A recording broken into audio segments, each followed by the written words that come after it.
Les animaux malades de la peste. Jean de La Fontaine.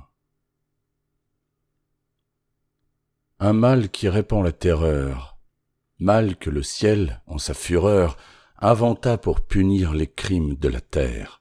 La peste, puisqu'il faut l'appeler par son nom, capable d'enrichir en un jour l'Achéron, faisait aux animaux la guerre.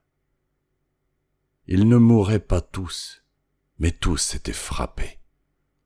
On n'en voyait point occupés à chercher le soutien d'une mourante vie.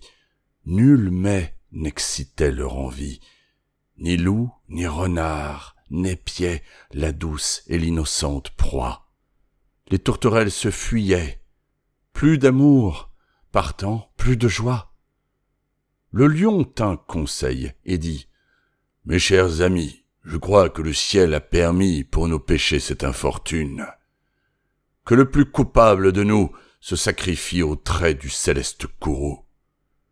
Peut-être il obtiendra la guérison commune. L'histoire nous apprend qu'en de tels accidents, on fait de pareils dévouements. Ne nous flattons donc point, voyons sans indulgence l'état de notre conscience. Pour moi, satisfaisant mes appétits gloutons, j'ai dévoré fort ce mouton. Que m'avait-il fait? Nulle offense.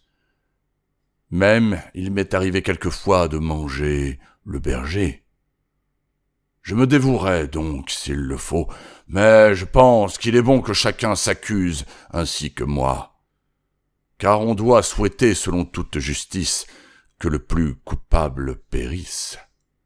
« Sire, dit le renard, vous êtes trop bon roi.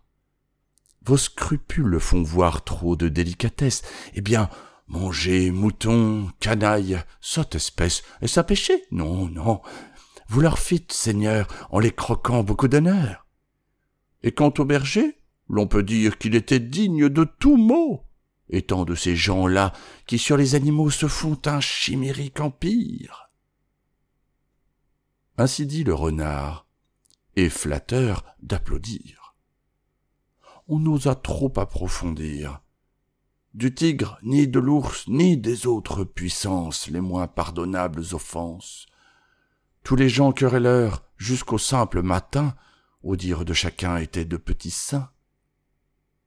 L'âne vint à son tour et dit : « J'ai souvenance qu'en après de moines passants, la faim, l'occasion, l'herbe tendre, et je pense, quelque diable aussi me poussant, je t'en dis de ce près la largeur de ma langue. Je n'en avais nul droit, puisqu'il faut parler net. » À ces mots, on cria « haro » sur le baudet. Un loup quelque peu clair prouva par sa harangue qu'il fallait dévouer ce maudit animal, ce pelé, ce galeux, d'où venait tout leur mal. Sa peccadille fut jugée un cas pendable. Manger l'herbe d'autrui, quel crime abominable! Rien que la mort n'était capable d'expier son forfait, on le lui fit bien voir. Selon que vous serez, puissante ou misérable, les jugements de cour vous rendront blanc ou noir.